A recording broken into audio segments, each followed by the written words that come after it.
سید الانبیاء والمرسلین اما بعد فاعوذ باللہ من الشیطان الرجیم بسم اللہ الرحمن الرحیم۔ سورۃ النور کی تفسیر چل رہی تھی اور تقریباً 60 آیات کی تفسیر ہم نے مکمل کر لی تھی۔ اگلی آیات جو آ رہی ہیں ان کے بارے میں پہلے تھوڑا سا جان لیا جائے تاکہ جب اس کا ترجمہ کریں تو ساتھ ساتھ مقصود الہی بھی ذہن میں متعین ہوتا چلا جائے۔ پہلے دور میں ایسا ہوتا تھا کہ نبی کریم صلی اللہ علیہ وسلم جب صحابہ کرام کو کسی جہاد میں لے جاتے تھے تو بوڑھے، بچے، اپاہج، بیمار، مریض ان سب کو اسی مقام پر چھوڑ دیا جاتا تھا، کیونکہ یہ جہاد کے مکلف نہیں تھے اپنی ضعف اور کمزوری اور عذر کی بنا پر۔ تو جو مسلمان جاتے تھے جہاد پر، یہ آپس میں بڑی اس ٹائم بھائی چارہ تھا، پیار تھا، محبت تھی،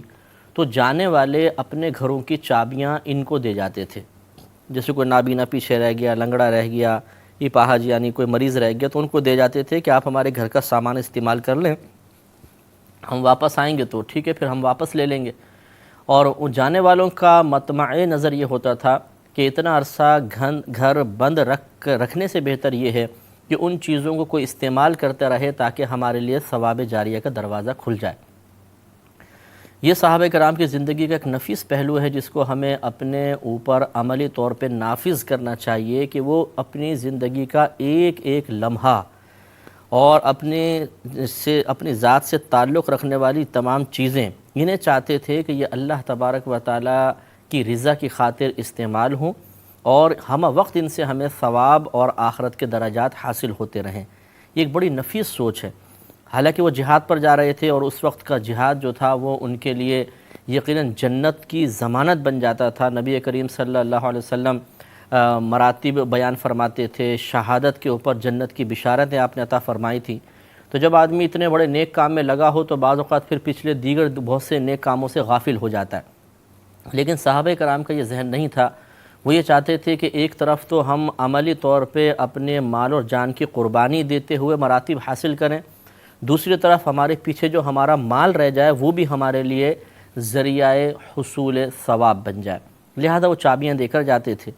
تو اس وقت ان جو نابینا یا اپاہج یا جو لنگڑے وغیرہ جو بیچارے بیمار ہوتے تھے، انہیں یہ بات گراں گزرتی تھی،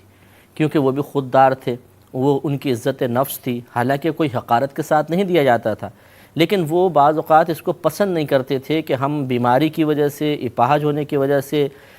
اس رحم کے مستحق ہو جائیں، خود محنت کر کے حاصل نہ کریں، تو ان کے دل میں تنگی پیدا ہوتی تھی۔ یا پھر اس کا شان نزول یہ بیان کیا گیا کہ بعض اوقات ایسا ہوتا تھا کہ کوئی نابینا، کوئی اپاہج وغیرہ آیا کسی مسلمان سے، اس نے ریکویسٹ کی کہ آپ میری مدد کریں، تو وہ کہتے تھے کہ میرے پاس تو ابھی کچھ نہیں ہے، ہاں آپ میرے ساتھ چلیں، میں اپنے کسی رشتہ دار سے آپ کو دلوا دیتا ہوں۔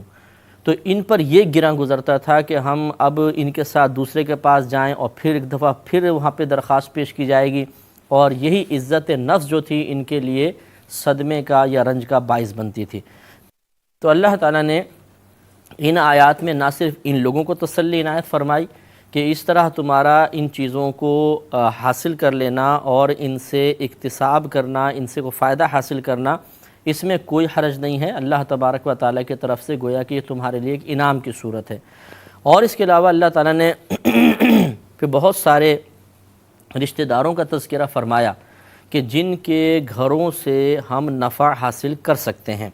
یعنی ان کے گھر میں جا کر کھانا پینا یہ تمام چیزیں ہم حاصل کر سکتے ہیں، لیکن اس میں چند قیودات ہوں گی جو انشاءاللہ میں آخر میں آپ کی خدمت میں عرض کروں گا۔ اس تمام پس منظر کو ذہن میں رکھتے ہوئے اب ان آیات کو اگر آپ سماعت فرمائیں گے تو بات سمجھ میں آئے گی کہ جن لوگوں کا اللہ تعالیٰ تذکرہ فرما رہا ہے، جن گھروں کا تذکرہ فرما رہا ہے، تو ان کے بارے میں گویا کہ یہ حکم ہے کہ اس میں کوئی حرج نہیں کہ اے نابینا یا اپاہج وغیرہ جو مسلمان تمہیں اپنی مرضی سے کچھ دے رہے ہیں اس کو لینے میں حرج نہیں، اور یہ جو تمہارے دیگر رشتہ دار ہیں ان کے گھروں میں جا کر کچھ کھانے پینے میں بھی تمہارے لیے حرج نہیں ہے۔ لہذا ارشاد فرمائے کہ لیس علی الاعمى حرج، نہیں ہے اندھے پر کوئی تنگی، ولا علی الاعرج حرج، اور نہ لنگڑے پر کوئی ملامت، ولا علی المریض حرج، اور نہ مریض پر کوئی رکاوٹ، ولا علی انفسکم، اور نہ تم میں سے کسی پر ان تأکلوا کہ تم کھاؤ من بیوتکم اپنے گھروں سے. اپنے گھروں سے مراد یا تو اپنا ذاتی گھر ہے، یا یہ شوہر سے کلام ہے کہ وہ بیوی کے گھر سے کھا سکتا ہے اگر اپنا کوئی بیوی کا گھر ہو، یا بیوی کے سے کلام ہے کہ وہ شوہر کے گھر سے کھا سکتی ہے، یا اس سے مراد ہے اولاد کہ تم اپنے اولاد کے گھر سے کھا سکتے ہو. لہذا ماں باپ اگر اولاد کے گھر جائیں تو ان کو حق حاصل ہے کہ وہاں پہ جا کے وہ کھا پی سکتے ہیں. او بیوتی آبائکم یا اپنے باپوں کے گھر سے، نانا دادا وغیرہ ان کے گھر جا کر بھی ہم کھا سکتے ہیں.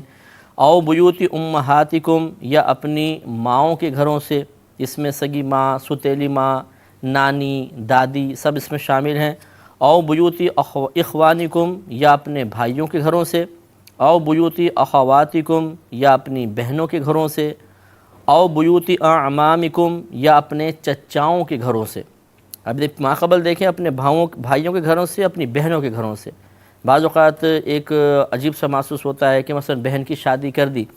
تو بھائی جو ہوتے ہیں بعض اوقات یہ ایک ذہن ہوتا ہے ہمارا کہ نہیں اب بہن کے گھر جا کر نہیں کھانا چاہیے، بہن کو تو دینا چاہیے نہ کہ اس کے گھر سے ہم کھائیں. تو اللہ تبارک و تعالی نے اس کی باقاعدہ اجازت مرحمت فرمائی. ایک باطنی مزاحمت الگ چیز ہوتی ہے، ماحول اور ایک رسم ایک الگ معاملہ ہے. یہ منع بھی نہیں ہے کہ کوئی اس وجہ سے رک جائے کہ ہو سکتا ہے بہن کے گھر والے کہیں کہ بھئی عجیب ان کے بھائی ہیں، آ کے یہاں بیٹھ کے کھانا کھا لیتے ہیں بہن کے پاس آ کر. ایک تو ہوتا ہے ان کی طرف سے دعوت کرنا، ایک کہ بن بلائے مہمان بن کے پہنچ جانا اور وہاں پہ کھانا پینا. تو یہ بعض لوگ اس کو فیل کرتے ہیں، برا محسوس ہوتا ہے. اس وجہ سے اگر کوئی رک جائے تو شرعاً کوئی حرج بھی نہیں ہے، لیکن اس وجہ سے رکنا کہ شاید یہ شرعاً معیوب ہے یا کوئی اللہ تعالیٰ کو یا اس کے رسول کو ناپسند ہوگا، تو یہ شریعت نے منع کر دیا. اللہ تعالیٰ نے واضح طور پر بیان فرما دیا کہ اگر اپنے بھائیوں کے گھروں میں، بہنوں کے گھروں میں تم بغیر بلائے بھی چلے جاؤ تو اس میں شرعاً کوئی حرج نہیں ہے.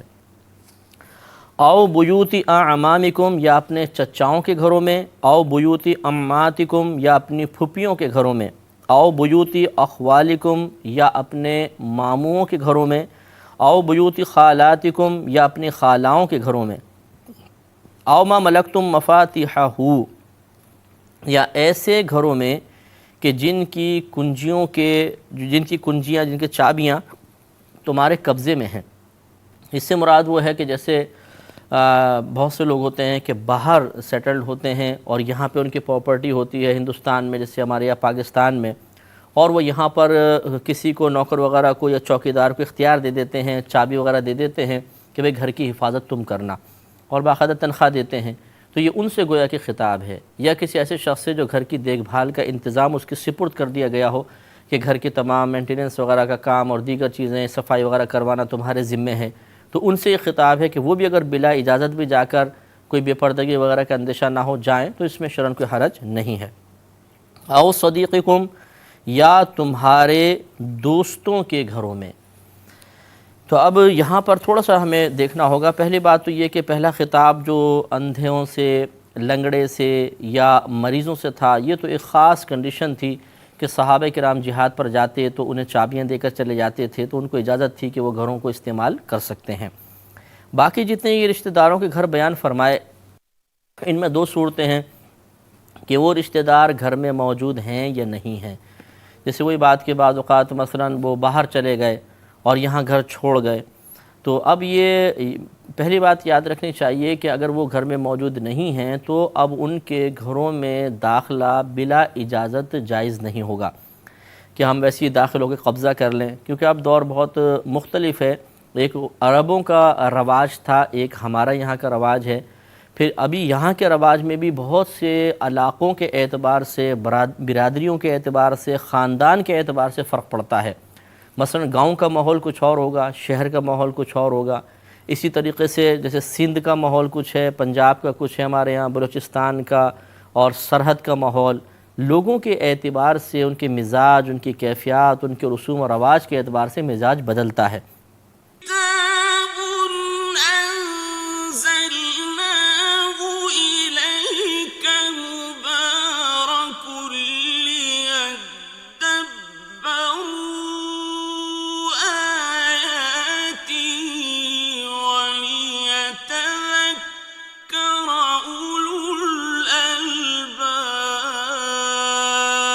تو تو ان آیات کا کوئی ایک مفہوم اخذ کرنا اور اسے ہر جگہ اپلائی کرنے کی کوشش کرنا یہ مناسب نہیں ہوگا، بلکہ ہمیں ان آیات میں گویا کہ اللہ تبارک و تعالیٰ نے یہ بیان فرمایا کہ اگر یہ رشتہ دار گھر میں نہیں، تمہیں اجازت دے کر گئے ہیں تو تم بالکل داخل ہو سکتے ہو۔ دوسری صورت یہ ہے کہ وہ گھر میں تو نہیں، لیکن گھر خالی بھی نہیں ہے، جیسے مثال کے طور پہ بھائی کا گھر ہے اور بھابھی گھر میں موجود ہیں، بھائی کام وغیرہ پہ گیا ہوا ہے۔ ایسی تمام صورتوں میں کہ جب کہ وہ اہل خانہ وہاں موجود ہوں تو باقاعدہ پردے کا لحاظ رکھا جائے گا کہ کوئی بھی نامحرم کسی کے گھر میں داخل نہ ہو، بلکہ وہ یہ لحاظ کرے کہ عورتوں وغیرہ کا خیال کر کے ہی داخل ہو اور ان سے اجازت لے کر اندر جائیں۔ پھر تیسری بات یہ کہ بالفرض وہ سب کے سب موجود ہیں، بھائی وغیرہ سب کچھ، تو پھر یہ اس کی اجازت ہوتی ہے کہ اگر محرم بھی گھر میں موجود ہیں تو وہ جا سکتے ہیں اور جانے کے بعد وہاں پر کھا پی سکتے ہیں، اس میں شرعاً کوئی حرج نہیں ہے۔ لیکن قرآن یا حدیث میں بعض اوقات جب کوئی بات بیان کی جاتی ہے تو اس کے ہر پہلو کو بیان نہیں کیا جاتا، بلکہ اس کے کئی پہلو کسی دوسرے مقام پہ ذکر کیے جاتے ہیں۔ لہذا ان آیات سے صرف یہ سوچنا کہ اب جی اجازت ہے، روزانہ بھائی کے گھر جا کے بیٹھ جائیں، دوپہر کھانے میں بھائی کے پہنچ گئے، رات کے کھانے میں بہن کے گھر پہ پہنچ گئے، اور بریک فاسٹ کرنا ہے تو چچا کے گھر پہنچ گئے، اسی طرح راؤنڈ لگا رہے ہیں، تو یہ قطعاً غیر مناسب ہے۔ بلکہ اس میں آداب یہ بیان کیے گئے ہیں کہ اگر آپ کو یہ محسوس ہو کہ میرا کسی کے گھر جانا ان کے لیے باعث خوشی اور باعث مسرت ہوگا تو پھر تو جانا جائز ہے، اور اگر یہ محسوس ہو کہ میں جاؤں گا تو ان پر گراں گزرے گا، جیسے مثال کے طور پہ بھائی غریب ہے، اتنا وہ افورڈ نہیں کر سکتا خرچہ، اب آپ روزانہ جا کے پہنچ گئے، دوپہر کھانے میں کھانا کھا رہے ہیں سب کو، اور وتھ فیملی پہنچ گئے مثال کے طور پر، یہ تو اس کی کوئی اجازت شریعت نے دی ہے کہ آپ روزانہ وہاں پر پہنچ کر اور دعوتیں کھا رہے ہوں تو وہ تو بیچارہ بیزار ہو جائے گا۔ تو اس لیے کوشش یہی کرنی چاہیے کہ ہم سامنے والے کی مالی حیثیت اور اس کے مزاج پر بھی نگاہ رکھیں کہ میرا جانا اسے خوشی کا باعث بنے گا کہ نہیں بنے گا۔ نبی کریم صلی اللہ علیہ وسلم کی یہ حدیث ہمیں ذہن میں رکھنی چاہیے۔ آپ نے سیدنا ابو ہریرہ رضی اللہ تعالی عنہ سے ارشاد فرمایا کہ اے ابو ہریرہ، تم ہماری زیارت کے لیے وقفے سے آیا کرو، کیونکہ اس سے محبت میں اضافہ ہوتا ہے۔ تو روزانہ کوئی اگر پہنچ جائے کسی کے پاس اور خصوصاً دینے کے لیے نہیں لینے کے لیے پہنچ جائے تو وہ تو دور سے اس کی شکل نظر آتے ہی آدمی کا منہ بن جائے گا کہ یار یہ کہاں سے مصیبت آ گئی، کھانا کھائے گا، چائے پیے گا، یہ کرے گا وہ کرے گا۔ ہاں اگر آپ جائیں اور ہر دفعہ کوئی تحفہ لے جائیں، مثلا کوئی آم لے گئے، کبھی کیلے لے گئے، کچھ لے گئے، تو شاید آپ کا جانا اتنا گراں نہیں گزرے گا، بلکہ آپ کا انتظار ہوگا، کیونکہ آپ کی عادت یہ سب کو پتہ چل جائے گی کہ وہ جب بھی آتا ہے خالی ہاتھ نہیں آتا، کچھ نہ کچھ لے کر آتا ہے۔ تو اگر جانا ہی ہو بالفرض تو پھر اس طرح کی کوئی تدبیر اختیار کریں تاکہ آپ کا جانا گراں نہ گزرے۔ یہی تمام تفصیل دوست کے گھر کے لیے بھی ہے، جیسے کہ آخر میں اللہ نے فرمایا آؤ صدیقکم، یا تمہارے دوست کا گھر، کہ وہاں پر بھی ایک تو یہ خیال کہ دوست نہیں ہے، بالکل خالی گھر ہے اور وہ اجازت دے کر گیا ہے تو جا سکتے ہیں۔ اگر اس کے اہل خانہ ہیں لیکن دوست موجود نہیں تو پھر جانا قطعاً غیر مناسب، کیونکہ وہ نامحرم ہیں، اور اگر دوست موجود ہے تو اس کے مزاج کا لحاظ رکھنا ہوگا۔ ہاں اگر ان تمام صورتوں میں مثال کے طور پر صرف اس کے گھر میں نوکر ہیں، دوست نہیں ہے، لیکن آپ نے اجازت بھی نہیں لی، اگر آپ چلے گئے اور آپ کو یقین کامل ہے کہ میرے جانے سے، میرے پہنچنے سے وہ خوش ہوگا، تو پھر جانے میں کوئی حرج بھی نہیں ہے۔ جیسے کہ ایک روایت کے مطابق ایک بزرگ تھے، وہ اپنے دوست کے گھر گئے تو وہ موجود نہیں تھا، لونڈی تھی، تو اس نے آپ کو بٹھایا اور کھانا وغیرہ کھلایا، آپ نے کھا پی کے چلے گئے۔ اب جب وہ دوست آیا تو لونڈی نے بتایا کہ آپ کے فلاں دوست آئے تھے، تو اس نے کہا اچھا پھر تم نے کیا کیا؟ تو کہا جی میں نے ان کو بٹھایا، کھانا وغیرہ کھلایا۔ تو وہ دوست بہت خوش ہوا اور اس نے اس لونڈی کی خدمت پر اس لونڈی کو آزاد کر دیا۔ تو یہ پہلے دور کے اندر ایسے واقعات ہوئے ہیں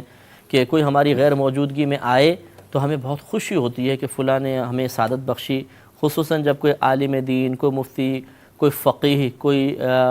مرشد وغیرہ ہوں، پیر صاحب جیسے ہوتے ہیں، بزرگ شخصیت ہوتی ہیں، تو وہ اگر ہمارے پیٹھ پیچھے گھر میں آئیں تو اس سے افسوس نہیں ہوتا بلکہ خوشی ہوتی ہے۔ لیکن ہر شخص کو پھر اپنے بارے میں غور کرنا ہوگا کہ میری شخصیت کیسی ہے، کیا میرا جانا کسی پہ گراں گزرے گا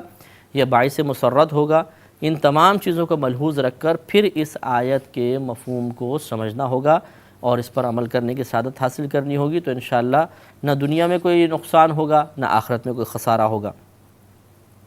لیس علیکم جناح، نہیں ہے تم پر کوئی حرج، ان تأکلوا جمیعا او اشتاتا، کہ تم سب مل کر کھاؤ یا الگ الگ۔ اب اس کے دو مفہوم ہو سکتے ہیں۔ ویسے تو یہ قبیلہ بنی لیث بن عمر کے بارے میں کہا جاتا ہے، شان نزول اس کا یہ بیان کیا جاتا ہے کہ ان لوگوں کی عادت تھی کہ وہ مہمان کے بغیر نہیں کھاتے تھے، اور اگر صبح سے شام تک کوئی مہمان نہیں آتا تھا تو وہ ایسے ہی بیٹھے رہتے تھے، کھانا ہی نہیں کھاتے تھے کہ نہیں مہمان آئے گا تو ہم کھائیں گے۔ تو ان کو تسلی دی گئی کہ اس میں کوئی حرج نہیں ہے کہ تم مہمانوں کے ساتھ مل کر کھاؤ یا اپنا علیحدہ کھا لو، اگر مہمان نہیں آیا تو کوئی حرج نہیں ہے، اس کو اپنے اوپر یہ تنگی سختی نہ کرو۔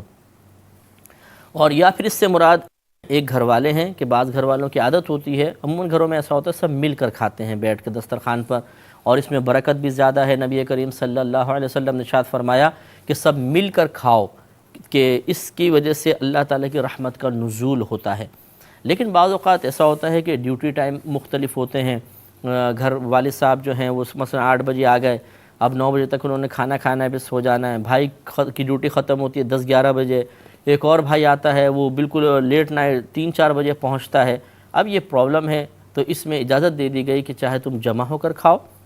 چاہے تنہا کھاؤ، اس میں شرعاً کوئی حرج نہیں، کوئی گناہ نہیں ہے۔ یہ اللہ نے لازم قرار نہیں دیا کہ تمام گھر والے ایک دسترخوان پہ ایک ہی وقت میں جمع ہو کر کھائیں۔ اور اس سے یہ بھی معلوم ہوا کہ اگر آپ تھوڑا سا غور فرمائیں